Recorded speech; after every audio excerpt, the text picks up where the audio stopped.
So good morning and welcome to this morning's Breakfast with Mike. And this morning we're going to talk about two words, busy and productive. You know, I've said before that people that are typically really busy don't make as much money as those who are productive. And there's a big difference between those two words. People confuse it.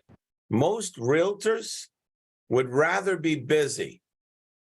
Why? Because it makes them feel like they're doing something all the time. But the truth is, the people who make the money in our industry would much rather be productive than busy. And I want to go through the differences so you know what the differences are. You see, as long as I've been in this business, I've only been able to find 5 things that actually require you to have a real estate license. And those 5 things are as follows. You need a license to list. You need a license to take a buyer out on showings. You need a license to negotiate on behalf of either of those clients. You need a license to hold an open house, and you need a license to prospect.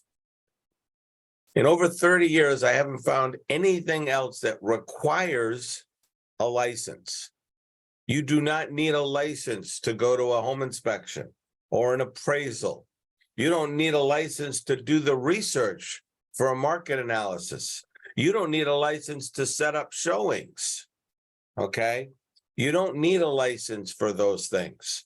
And yet, when I talk to people about their week, many times they go, well, I had to do this and I had to do that and I had to do this. And I sometimes not so nicely. Most of the time I'm nice about it, but every once in a while, like if I've told you 312 times or more, that's when I probably draw the line at 312 times.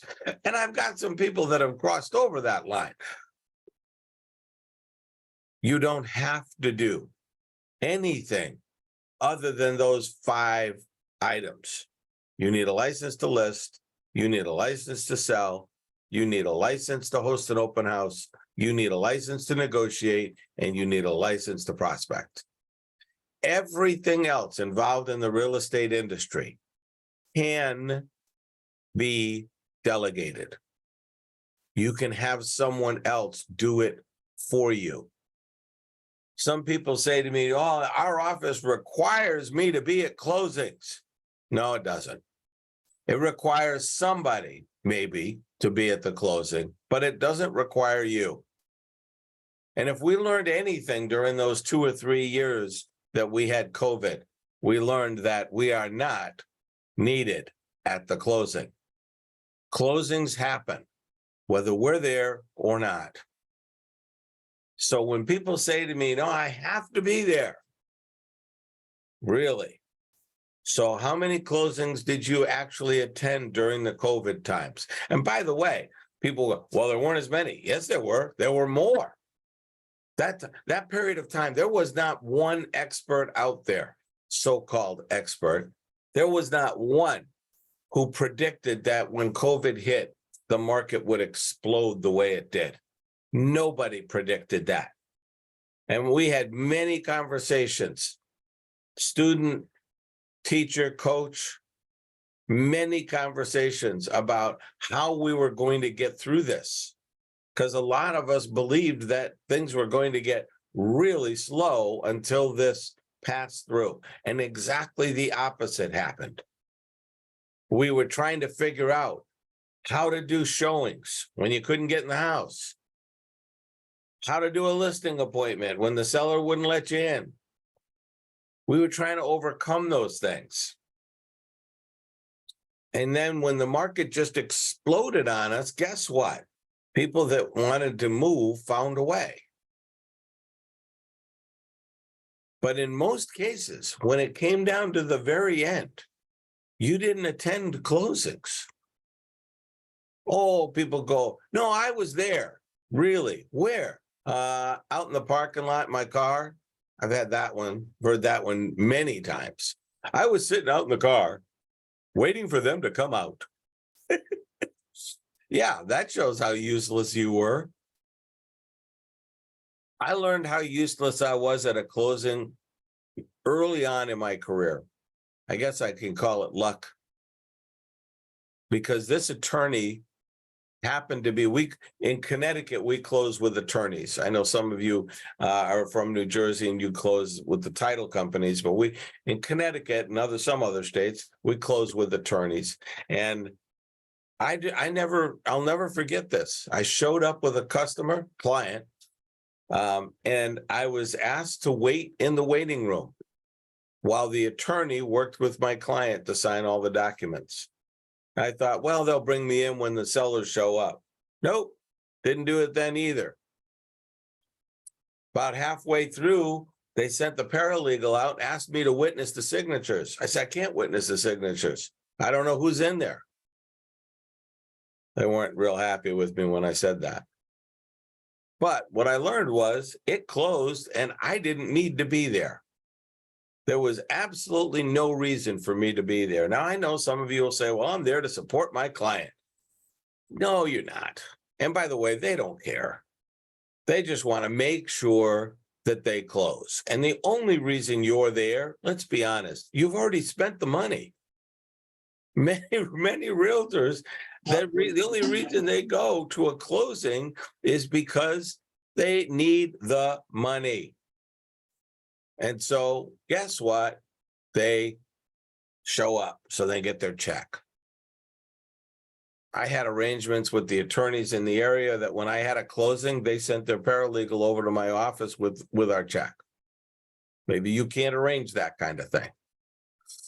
Maybe it's simply a matter of you don't need to be there, but somebody does. Maybe that's your office policy. And I'm sure across the country, we get many different office policies. Pay somebody to show up for you. Because what can you do with that time? You can do one of those 5 things that actually require your license. What if you were doing one of those 5 things? Would you start to make more money?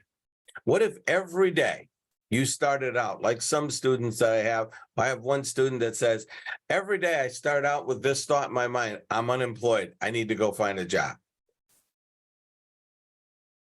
Well, how do you do that? You don't do it by attending a closing or an appraisal or a home inspection. You do it by doing one of those 5 things. That's how we make our money. Why is it we don't do that? Because for the most part, early on in our training, somebody convinced us we need to do all these things. You need to be there for them. I could ask by a show of hands, of course, it'll never show up on the video that way, but how many of you, just show of hands, how many of you have ever not been at a closing and it closed anyway? Show of hands, just out of curiosity. Wow, there's more hands up than I thought. And the fun part about it is some of the hands that went up are some people that I've heard say, I need to be at the closing. It kind of doesn't go both ways. You don't need to be there. You've convinced yourself that you're there to support. That's why you go. Okay. If you had a listing appointment at that particular time, and those clients couldn't meet with you at any other time, where would you go? Would you go to the closing or would you go to the listing appointment? I can tell you where the people who make money would go. They'd go to the listing appointment. They might send somebody to the closing on their behalf if the office required it, or they might arrange to have the check dropped off at their office later. But there are people who they never go to closings. So the difference between the 2 words, busy versus productive. Busy work is anything that's not one of those 5 things. Some people jumped on this call a little bit late. You know why? They were busy. They were doing busy work. Some people try to get one more call in. and then it runs over. And then they come on, they're all apologies. Oh my God, I couldn't get him off the phone. Why'd you get on the phone with him? You had a standing appointment. You knew it.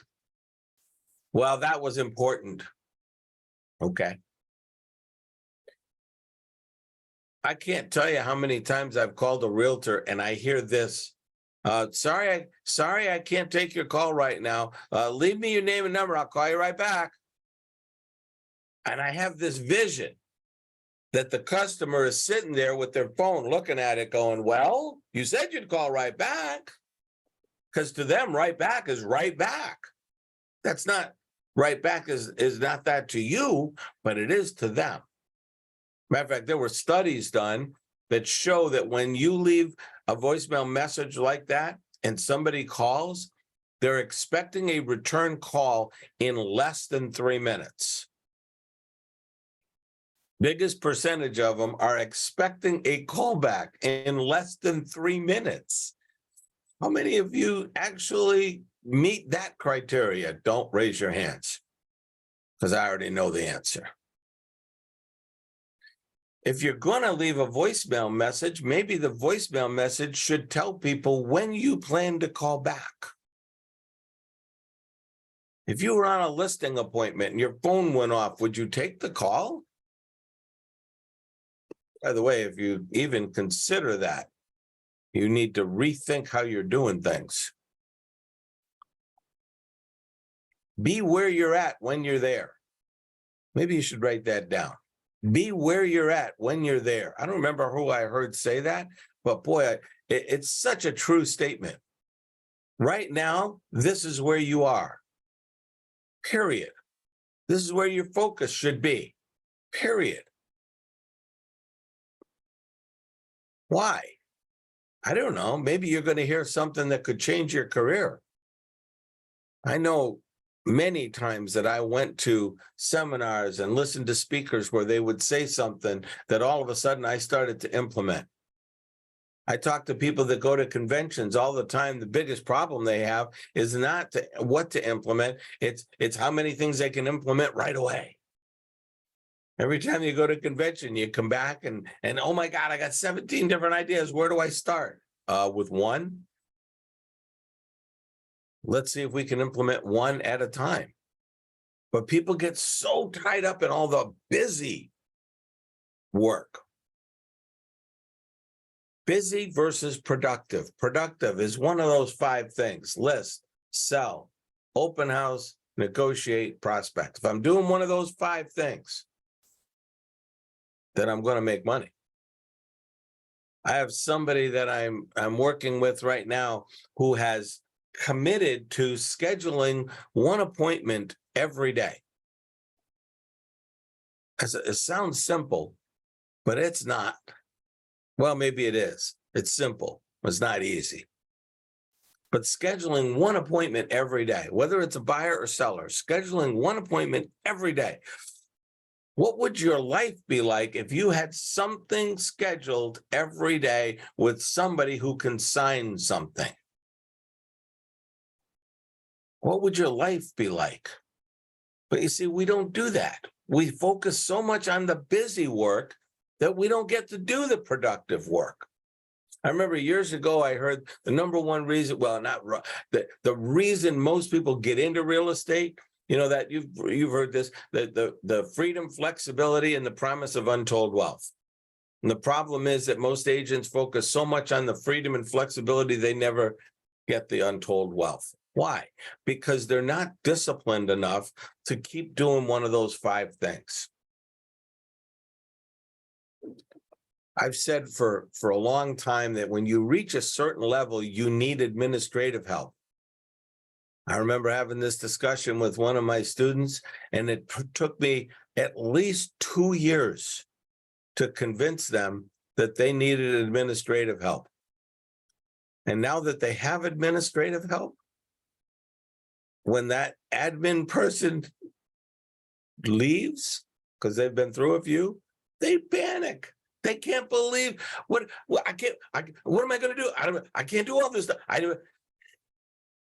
The same person that I fought with for 2 years, maybe longer, to hire somebody. now would never be without admin help. Why?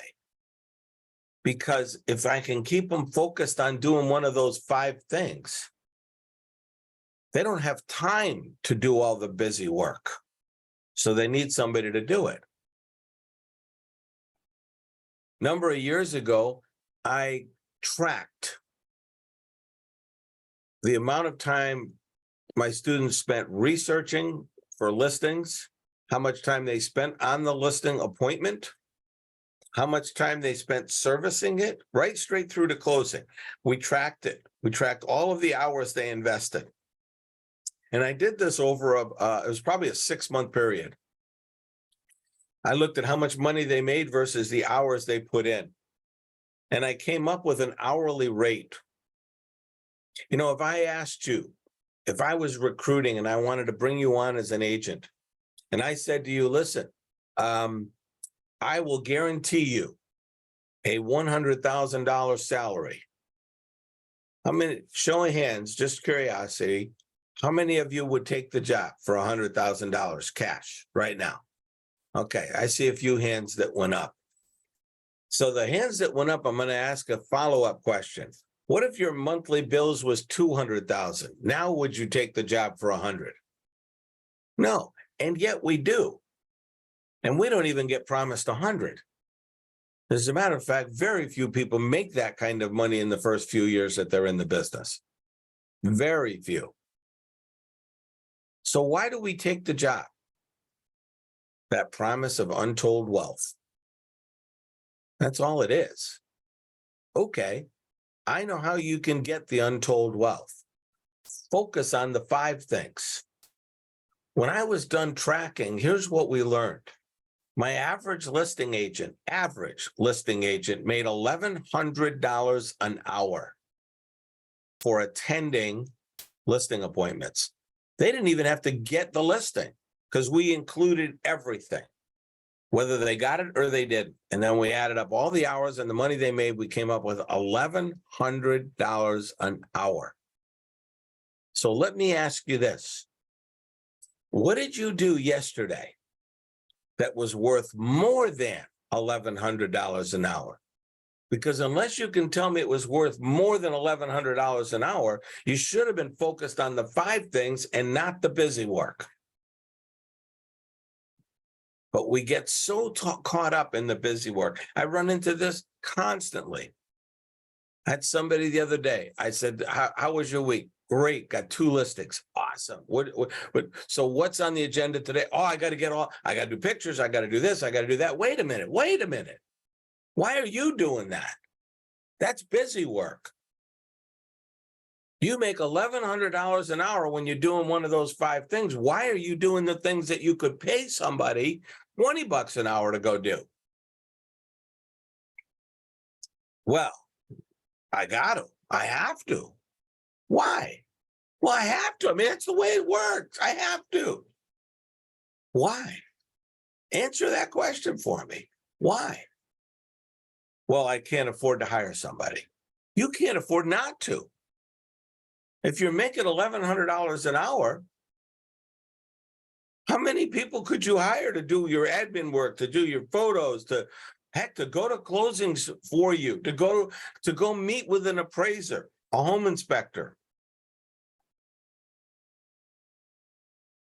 I remember one of the first mobile phones they had back in the day, and none of you will remember this, but it was a big black box. That's all it was.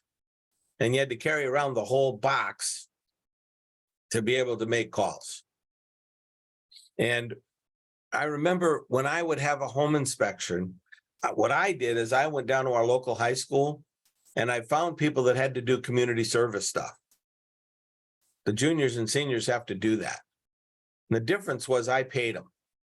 I didn't have them do it for free. So I would tell them when something was coming up, and then I would give them my mobile phone, and I'd say, if there's a problem, call me. Because you know what I was doing during that home inspection? I was back at the office prospecting. See, I was doing one of those 5 things. I didn't need to be at the home inspection. If a problem came up, they'd call me. Well, how you can't do that. I mean, they're in school during the day. Schedule them in the afternoon. I mean, why wouldn't you? Well, it doesn't always work that way. Well, who's in control here, you or them? Should we be using vendors who will work with us, work with the way we do things? I teach people to build 3 networks. One of them is our vendor network. And what I want vendors that are going to work with me so that I can be doing one of those 5 things. I don't want to be sitting at a home inspection. By the way, you're a liability. I don't know if you know this, but you're a liability when you're at a home inspection, because anything that comes up, your buyer is going to look at you and go, well, what do you think? And you are going to answer. Why? Because you don't know how to keep your mouth shut. And when you answer, you are going to be held liable for that if it turns out to be bad advice. Another reason not to be there. But we go. Why? I would rather be sitting at a home inspection than doing one of the 5 things. Well, Mike, when I go to my home inspections, I work. I just sit at the kitchen table and I work. No, you don't. You follow them around like a little puppy dog. Who are you kidding? Why? Because you feel you need to be there. You feel that that's what they're paying for. That's not what they're paying for. They're paying for you to help negotiate the price of the house. That's what they pay you for. Finding the house. In this market, just finding the house, right? Because there's a lot of them that aren't there. Busy versus productive. We can get so tied up with busy work. But I will guarantee you the people that spend the majority of their time on busy work don't make anywhere near the money that the people who focus on the productive. Focus on those 5 things. Be doing one of those every day. Schedule something. Negotiate with somebody. Go on a listing appointment. Show a buyer. Negotiate for somebody. Be doing one of those 5 things. And for me, so some of you know me, you're going to know the answer to this, but it's like, I'm not a big fan of open houses. So for me, there was really only 4 things, but you're not doing that open house thing during the week anyway. So during the week, I got 4 things to focus on. I hope that you picked up a tip or 2. What I'm going to do now is ask you to come off of mute and throw some questions at me so that we can record them, because I'm sure there's something that I left out of this. You guys always remind me of what I left out. So come on off of mute and throw some questions at me. I noticed we've got some new people that I'm not used to seeing you there. If you got a question, throw it at me. This is the time. Ready? Go. Frank, you're the first guy to come off of mute. Thank you. What do you got for a question? I don't really have much questions. I mean, we go over this all the time, but I will say couple things, that stuck out. Hiring an assistant is key, to doing a lot of the busy work. Like you're saying, like some of the things that I do with the bank properties. Now I have my assistant take, since other things are slowed down, she's doing my weekly pictures. Probably should be doing them all along. But just assistants are key. It really is important. Yeah, they are. They're very important. No question about that. And now that you just hit something today that you said that I didn't realize before.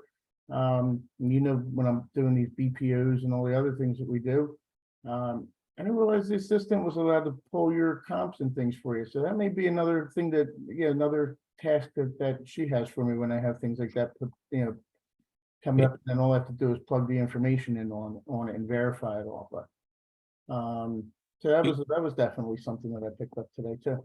Sure. Great. Okay. Who's got something else to throw on in here between busy and productive? Hey, Mike. I just want to announce that some of my friends are on here. So we have Ashley Robach is here, Anthony Waite is here, and Cindy White, and they're new. Great. Welcome aboard. And Monique, you know who she is. I know Monique, she puts 2 deals together every week. There you go. There you go. That's how you make money. She won't have time to do all the busy work. She's too busy putting deals together. Good Yeah. for you. Chris, you want to share a little bit about the assistant? Yeah, so the 2-year person that took to convince was me. I wasn't going to give that away. Well, it's okay. I'll give it away. So him and I went round and around and around with this for 2 years. I kept saying I can't afford it, and he kept telling me, you know, you cannot afford it, and probably one of the best things for my business I ever did was get an assistant, and it was scary at first. It really was, but you know, it's helped me go from 15 deals a year to 80 deals a year. And Yeah. and what happens whenever all of a sudden you have to change assistants? That's just a nightmare in itself. Yeah, it's once you get somebody who's good, keep them.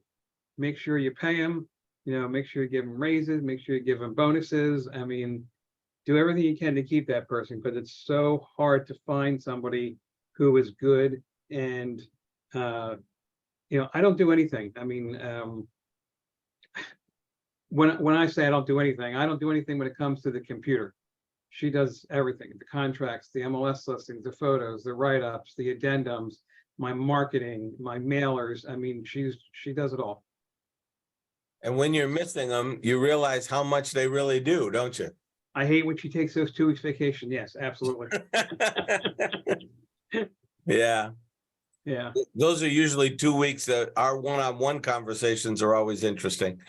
So, And they're always a very long 2 weeks for some reason. yeah.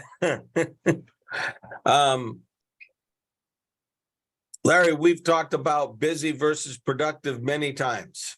Yes, we have. And we finally got you in a situation now where you got somebody that's doing a lot of that busy work for you. So I was going to chime in as well. First of all, it took me a long time to adopt the idea that I don't have to do everything. You and my broker have the same viewpoint as far as we don't have to do everything. As long as we know what needs to be done, we delegate it. I always went out and I filled out the application for the certificate of occupancy. I'd even, drop off a check from my checkbook and get reimbursed at settlement. And now what I do is I just, tell my sellers, okay, so here's the address of the place you have to go to get your CO application. Go there, fill it out. Make sure you bring a check. Let me know when it's scheduled for. So I'm delegating things like that. And as far as the assistant, I didn't think I could afford one either. I don't actually pay mine. I sleep with mine. Now, everybody don't get the wrong idea. Don't get the wrong idea. It's my wife.